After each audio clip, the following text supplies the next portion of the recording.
Good afternoon. My name is Jacob Fry. I'm the mayor of Minneapolis, and we are here to respond to a number of credible reports from several media outlets relaying that there are as many as 100 federal agents that will be deployed to the Twin Cities with a specific focus on targeting our Somali community. To our Somali community, we love you and we stand with you. That commitment is rock solid.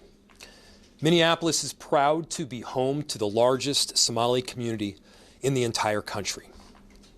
They've been here for decades in many instances. They're entrepreneurs and fathers. They benefit both the culture and the economic resilience of our city. Targeting Somali people means that due process will be violated. Mistakes will be made. And let's be clear, it means that American citizens will be detained for no other reason than the fact that they look like they are Somali. That is not now and will never be a legitimate reason. For decades, the Somali community has added greatly to our city. The economic fabric, their hard work, their leadership, it has made Minneapolis a better place. We are not given advance notice or inside information about these kinds of operations. But here's what we can promise. We will not compromise our values here in Minneapolis. Our values and our commitment to the Somali community, to every community of immigrants and people in our city, is rock solid and will be unwavering. Our police, many of whom are Somali themselves, are trusted partners in keeping people safe. They will not collaborate with any federal agency around doing immigration enforcement work. Our city staff and our law enforcement will not ask the question as to whether an individual is documented or not. And by the way, there are more than 80,000 Somali people living in Minnesota. Almost all of them are both documented and citizens. And the city has worked with community partners who have compiled Know Your Rights information. And so here's what we know. You have the right to remain silent, and you have the right to a lawyer. You can refuse to sign documents until that lawyer is present. You have the right to not open the door unless a warrant has been shown. The city of Minneapolis provides free immigration legal resources. And if you or a family member or a loved one needs access to a lawyer, go to our website or call 311. And we're going to work with our partners.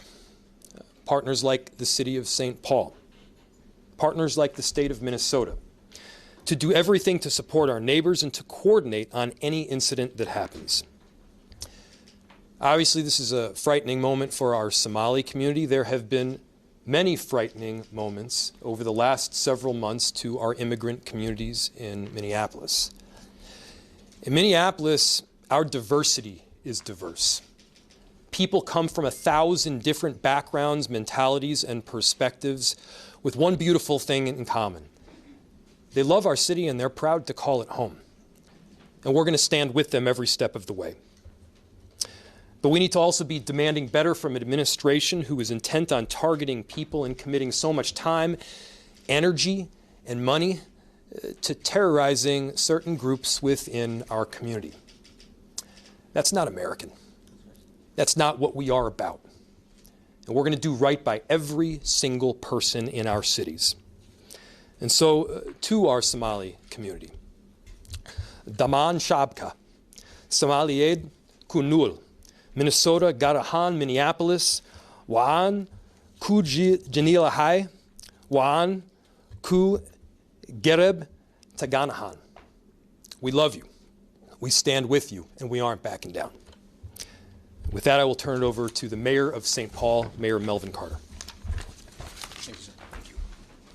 Good afternoon. I'm Melvin Carter, the mayor of the city of St. Paul. As Mayor Fry just said, we are hearing credible information around a convergence of federal law enforcement officials, federal agents coming into our community with the intentionality around targeting our Somali community. Just earlier today, we saw sadly, the President of the United States opened his mouth to take a whole group of people, a whole country of people, and denigrate just based on where they come from.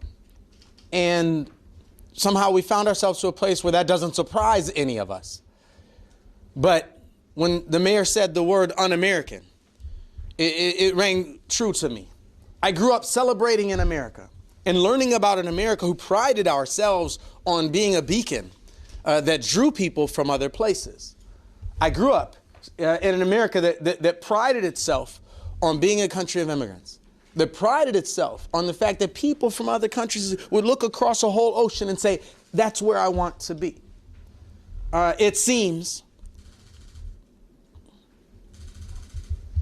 that what we learned was that we've prided ourselves, and we have decades and generations of priding ourselves on being a beacon for immigration from Europe. I mean, it seems to many of us like the darker skinned the immigrants who come to our country are, the more our posture on immigration as a country has shifted. That's un-American. That's concerning. And I get particularly concerned as someone who, we work all day, every day on public safety and keeping our communities safe. And all of you have heard me brag about the public safety outcomes that we're achieving and that we're really proud of. And we've understood and embraced an approach to public safety that isn't about pitting our officers or law enforcement against community members, but it's figuring out how to get our officers and our community members working together on the same side of the table as much as humanly possible. And so when the last thing that we need is federal agents coming here, pretending that we should be afraid of somebody just based on the color of their skin, just based on what they look like, just based on what country their ancestors claim as honor as a motherland. The last thing that we need is federal agents coming to town attempting to turn us against each other, to turn us against ourselves. The last thing we need is federal agents coming in town to create chaos and challenge for us. And so we stand together. Both of our cities have stood up immigrant and refugee services supports. In St. Paul, it's our Office of Immigrant and Refugee Services in our city attorney's office. We encourage folks to look to those websites. We encourage folks to look to the organizations that serve immigrants and refugees across our community, because we have constant reminders out there about what your rights are. You have rights. That's an American thing. You have rights. We all have rights. And so we'll be sharing on social media today some of those, what those resources are that people need to look to. We'll be working with our police department to ensure our capability of facilitating peaceful protests, as I imagine we'll see some people who will want to stand up and say that we disagree with this federal targeting. And just like Mayor Fry just said, we in St. Paul celebrate our large Somali community. We celebrate the contributions that our community has made in every aspect, whether that's education, whether that's public service, whether that's public safety, whether that's our economics and local jobs. We celebrate that. Our community would not be the same without it. And so we continue to stand with the members of our Somali community. We continue to stand across municipal boundaries and across communities to say that the Twin Cities is not a place that tolerates or embraces hate. To say that the hateful and damaging rhetoric that we're hearing from Washington, D.C. right now is reprehensible. And it is not something that represents who our community is or who our country can be. And we call on ourselves. I call on myself in the face of hatred, in the face of division, in the face of what seems to be a strategy centered around intentional chaos, to lead with listening, to lead with compassion, to engage with humanity, and to ensure that we are every single day modeling the type of behavior, the type of approach, and the type of humanity that we sure wish our federal representatives in Washington, D.C. Would follow suit. We have the capacity as a local community to be that loving, incredible place. That's who we are. That's what we are.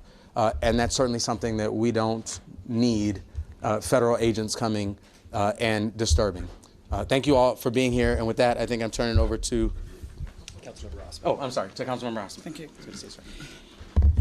Good afternoon. My name is Jamal Osman. I am the council member of Ward 6, someone who represents the largest East African community in Minneapolis. I am proud to say I'm a Somali American. This country welcomed me and my family 26 years ago. It has provided me a life that I did not have in Somalia. We came here and we are thankful to be here. I've been educated here, got the opportunity to serve my community, to be a council member. I know many families are fearful tonight. They are. But I want you to know that City of Minneapolis stand behind you as the leaders, both mayors and the chief and everyone that stand behind you are here to stand with you. Our community has lived through fear in the past. And we're not going to let us divide that. We're going to stay informed, we're going to stay safe, and we're going to support each other. We will continue to working our partners on the ground so residents know their rights.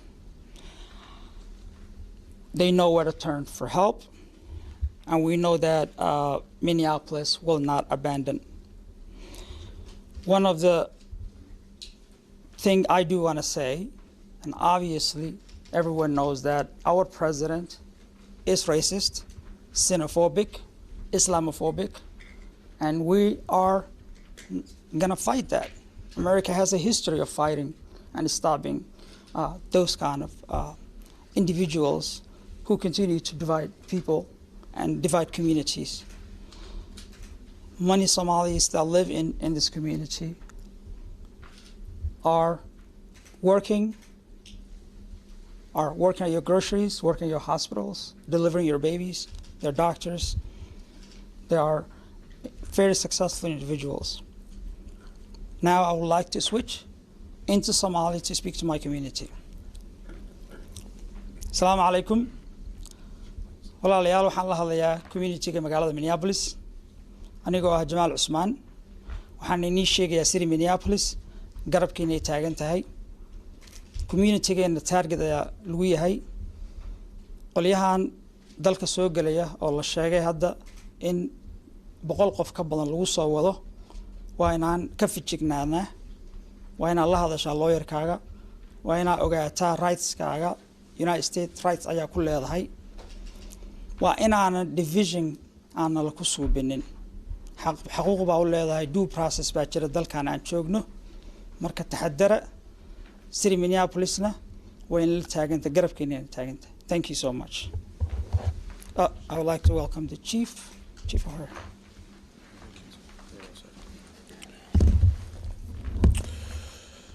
Good afternoon. My name is Brian O'Hara, B-R-I-A-N, O''H-A-R-A. I am the Minneapolis Police Chief. I know the recent reports that are circulating among the media are concerning. I just want to be clear. We are not confirming anything that has been in any of these reports, and we don't have any official information ourselves. What we are aware of is what has been happening in our community. And our involvement, the mayor's leadership on that, council members and other elected officials in the city did not start today. That's been going on. The fear that the community has been experiencing, immigrant communities have been experiencing in this city is real. I have been meeting with pastors, imams, business owners, that are having a real impact in our city. People are afraid to go to church. They're afraid to go to worship. They're not spending money at a lot of our immigrant businesses in the city. And from a public safety perspective, the fear of people to cause the police is something that to call the police in a time of need is something that harms everyone. We don't need that. If people are able to prey on certain people in our community, to victimize them, to rob them, because they think those folks are less likely to call the police, that makes everyone in the city less safe. It does absolutely nothing for public safety. So I just need to be clear, as our mayor has stated, the Minneapolis Police Department does not work with federal law enforcement for the purpose of conducting immigration enforcement. We don't provide information to federal immigration authorities. We don't ask people about their immigration status.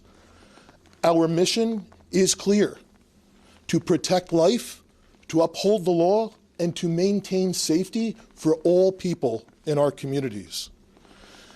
Over the last 24 hours, I have addressed every roll call in this city, from last night into this morning. Not because of these news reports, but because I have been concerned. Both over the weekend, we've been getting reports, increased reports of immigration-related activity from members in our community. We can't verify that, but we know people in the community are heightened, and we also know that there have been incidents more recently, 2 very recently in St. Paul, around immigration enforcement. So our objective is straightforward as a police department. I want to try and minimize our officers' exposure to any of that type of enforcement activity and only respond when there is a legitimate public safety issue that we are responsible to our community to provide. And that means when there are threats of violence, when there is actual violence, or when there's property destruction. In moments like this, I know the tensions are high. I know how real the fear is in our community. People are going to want to speak out, to protest, and to exercise their First Amendment rights. Those are the rights of everyone in our community. And I want to be clear that we will absolutely defend people's rights to do just that. I also ask that if demonstrations do happen around any type of immigration raid, that they remain nonviolent so that we can keep everyone in our community safe, so that we minimize the risk of any tragedy happening or the immigrant communities that are already suffering to suffer that much more if there is destruction in our neighborhoods. Our officers are committed to serving a diverse city. The mayor, a council member referenced, we have many officers who themselves are immigrants, and many of us are deeply connected to the immigrant community in our city. With that, we are also working around revisions to our immigration enforcement policy. That has been in the works for weeks. We've obtained feedback from community and community-based organizations, and we will be issuing additional guidance this week to our officers, again, to try and address some of the issues that we're seeing nationally, and to provide clear guidelines to our officers. With that, I'll turn it back to our mayor. We'll open it to questions.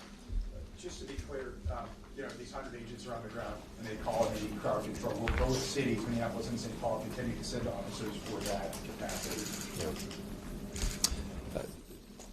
I was talking to Mayor Carter about this just recently, and here's the thing. Our police officers are not ICE agents. They will not cooperate with ICE agents. But the presence of ICE agents doesn't suddenly make our police officers not police officers. That's what Mayor Carter said to me the other day, and he's exactly right. Our police officers have an obligation, first of all, not to enforce federal immigration law. That is not their job. I want our police officers keeping people safe. I want our police officers responding to violent crime. I want our police officers preventing homicides and carjackings and shootings from occurring in the first place. You know what I don't want them doing? I don't want our police officers spending a single second hunting the father down that just dropped his kids off at daycare, who's about to go and work a 12-hour shift, who happens to be from Mogadishu or who happens to be from Ecuador. That man makes our city a better place. That man is a valued resident of our city and someone who we're proud to have him call Minneapolis and or St. Paul home. You know, our police officers do respond to 911 calls. And there are instances where they will have to escort an ambulance. There will be instances when somebody will call 911 reporting a kidnapping. Many times those calls do in fact come in even during some form of federal raid. So the presence of ICE doesn't mean that our responsibility to keep people safe stops. It means that we have to be there to protect people, to protect property, and to save lives. That job doesn't get thrown in the garbage simply because the actions of the federal government happen to be garbage themselves. Please. If I can respond to that, you know, what we need is a law enforcement presence that's a stabilizing and reassuring presence. Our law enforcement presence ought to make people feel more safe, less fearful, that's the word that you use, and help us facilitate safe outcomes in our community. That's the problem with what we see from the federal government right now, is that we're seeing federal agents operate in communities across our country, not just St. Paul and Minneapolis, but in communities across our country in ways that certainly by impact, certainly have the impact and actually seem to be designed for the purpose of making people more fearful and making people feel less safe in our community. That's a subversion. The problem is, in St. Paul and in Minneapolis and all across the country, is that we see federal agents showing up, and like I said, it feels to me intentionally, but whether it's intentional or not, federal agents showing up in communities across this country and having the impact of making people feel less safe, of making situations feel chaotic. And it is the responsibility of our police officers to respond to unsafe and chaotic situations in our community and help to try to be a stabilizing presence. And that's what I said earlier, and I think Chief O'Hara acknowledged this as well.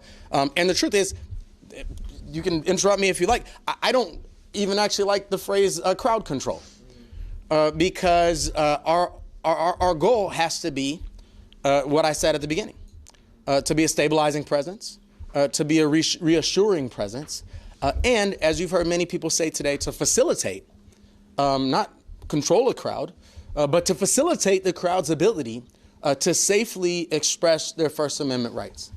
Now, one of the key things to that is we have people across this metro area who've been trained as peaceful interveners, people who've been trained as witnesses, as people who've been trained to be able to help be organizers. And you know, when we show up to those protests, it's our responsibility to help enforce and follow the norms that help to keep that a peaceful protest, so that we can do our part as well to help be a stabilizing influence. And that's sort of what I was talking about when I said, you know, we have to do the opposite of what they're doing. Sadly, we live in an era where we have to find all of our ways, whether that's community members, whether that's protesters, whether that's elected leaders, whether that's our brothers and sisters in uniform. We all have to find ways to help stabilize things that it feels like our federal government and our President of the United States are intentionally destabilizing. Yes, we need our officers to be helpful to be stabilizing presence in those spaces and in all of our spaces in our community. Thank you. Do officials in each city currently have an open line of dialogue with the Department of Homeland Security, just to get a basic sense of what you are responding to when the police does in fact end up going to these scenes? Or are you essentially showing up blind at a chaotic confrontation? Can you repeat the question? I will. Yep. So the question, Ernesto's question was, do officials in our city have communication with the Department of Homeland Security so that when these large-scale raids happen, we're not going in blind? So we do work with federal law enforcement literally every day around violent crime, around people smuggling fentanyl into the country, gang violence, those types of things. That is a part of our job. But our officers that do work with federal law enforcement have very clear directives, and federal law enforcement is aware that we absolutely will have nothing to do with anything related to immigration enforcement. So as you are aware, the one instance that we've had in this city, we were caught by surprise because of that. But yes, on a day-to-day basis, we are still working with federal law enforcement to prosecute people that are carjacking people in this city, that are involved in gang violence, that are involved in smuggling drugs and shooting people. That still happens. But no, there is no communication around immigration enforcement. Chief, what preparations are you making, and what are you telling officers? Are you having have a riot gear at the ready just in case things get out of hand? And what have you been telling your officers in those roll calls that you've been doing? So the last 24 hours, I had the entire command staff with me, all of the chiefs at roll call, the leaders from our consent decree implementation unit present, as well as our officers that deal with response to large-scale incidents. So basically what I do is I have the consent decree implementation unit go over the city and the police department's policy around immigration enforcement to ensure everyone is abundantly clear where the guardrails are, and to talk about additional guidance that is coming out. Additionally, we have our folks talk about, from a tactical perspective, obviously because we're not going to get involved in legitimate First Amendment activity, but if something becomes a life-threatening emergency with a large crowd, ensuring that there is a plan beforehand, ensuring that our officers are aware that, oftentimes there's multiple agencies involved in these things, and we're finding out after the fact, ensuring that our officers are aware that they're only going to take orders from people appointed over them in the Minneapolis Police Department, and ensuring that there is a plan if we do have to rescue a person who may be injured or anything like that, that there is a plan to get in and get out as safely as possible. We will not automatically respond just because someone has called and asking for assistance. But if something is an emergency, there is no time to talk about and have it go up the chain of command and say, are we going to respond? But things unfold very quickly, and we will do our sworn duty to respond to protect life when it's needed. We've got time for about two more questions.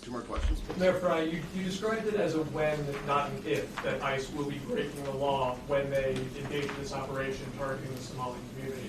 What tangible action can the city of Minneapolis and the police department take to actually protect people who have every legal right to be here and to hold ICE agents accountable if, as you described it, they do break the law? I'll start by noting that all of this is based on reports that have come out recently from the media. If, in fact, those reports are accurate, and there are 100 federal immigration agents that will be deployed upon Minneapolis and St. Paul specifically with the intention of targeting our Somali community, they're going to run into all sorts of constitutional impossibility that they can't begin to comprehend. Again, there's more than 80,000 Somali people that live in the state of Minnesota. A very tiny portion of them aren't citizens. In other words, the vast majority, almost all of the Somali people that are here in Minnesota and in Minneapolis are citizens. I feel that it will be a practical inevitability that when people are arrested by federal immigration agents, they're going to get the wrong people. They're going to make mistakes. They're going to screw it up so badly that they're not just violating habeas corpus, but they are taking away the rights of American citizens. I've heard recently some of the comments that Donald Trump has made. I've heard commentary that a number of people around this country are making about our Somali community as a whole, holding them at fault for the actions of a few. The perpetrators of any form of crime should be held accountable in the United States, regardless of what ethnicity, religion, or background you come from, period. And whole communities aren't then held accountable, though, for the actions of a few. I'm Jewish. But when Bernie Madoff was committing all sorts of financial crimes. Nobody held me accountable for them. I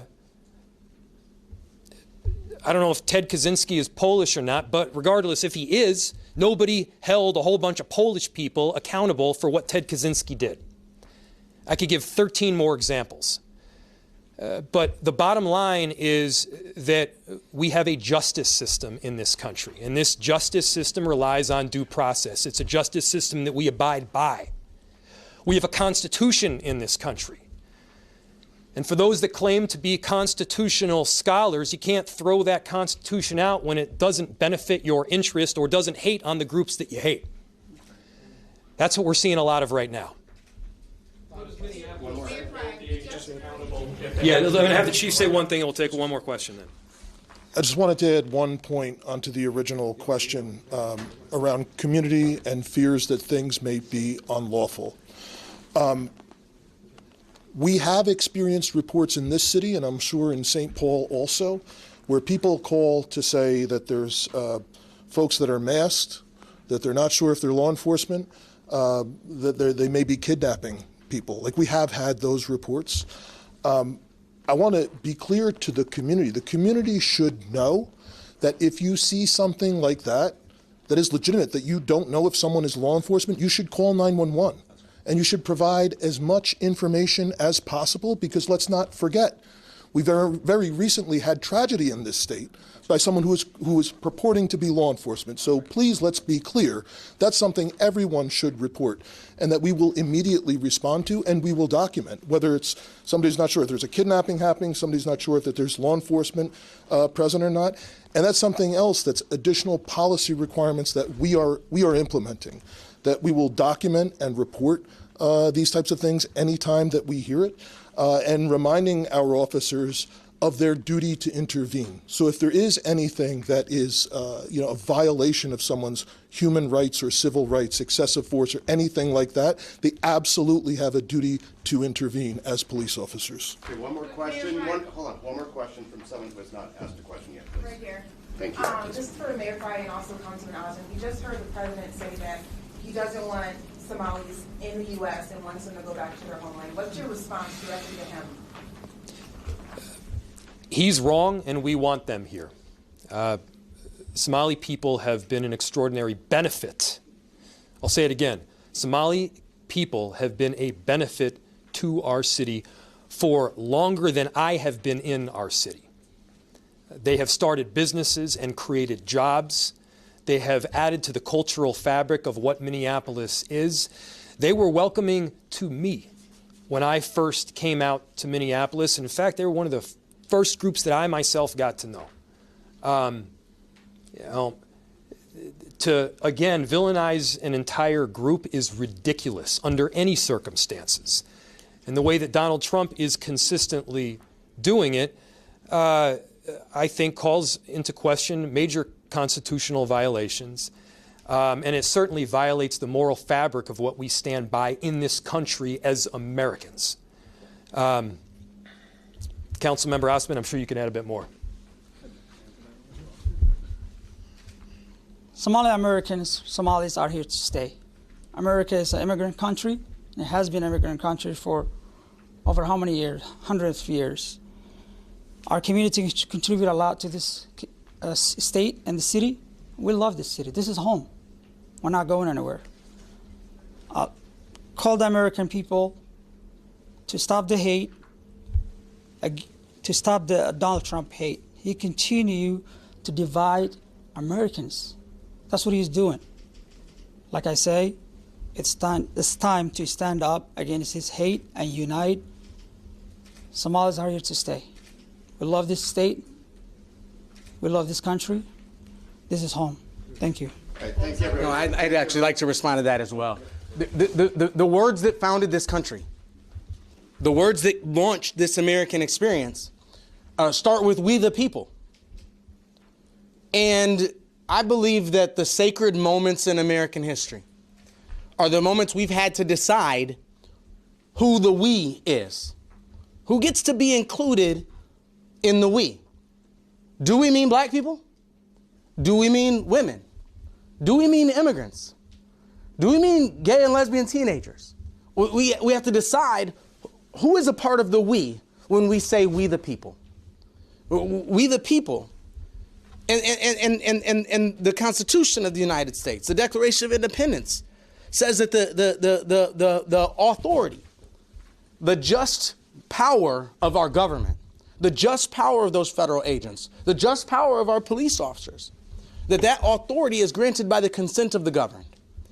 And so when we talk about attacks, racist, Islamophobic, xenophobic attacks on our Somali community, and you combine that with what Mayor Frye just said, the vast majority of our Somali community are citizens.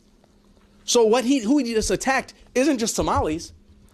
Who he attacked is Somali Americans. Who he attacked is Americans. And so if the President of the United States is telling you out loud that he hates Americans, then I can't imagine a greater confession of incompetence to do the job that you've been hired to do than to say you don't believe that Americans belong in America. That's what Donald Trump said to us today, and it's very important for us to understand that that was not just an attack on our Somali community, it was an attack on our Somali community, and everything Mayor Frye and Councilman Osmond said is important. But it's easy to sit at home and say, oh, he's attacking them. He's attacking Americans, American citizens, American residents, American neighbors. They're destabilizing communities and trying to get us to be afraid of somebody because of what they look like. And as Mayor Frye said, it's probable that there will be constitutional abuses. It's not probable. It's what they're saying. They are saying they target people based on how they look. Now, all of us grew up in classes that taught us that that's wrong, and it's still wrong today. So what you heard the president say today was that he is incompetent and incapable of being a president for the people of the United States because he just said out loud that he despises Americans. Thank you. All right, I've got some housekeeping stuff as soon as they leave. You just hold one sec.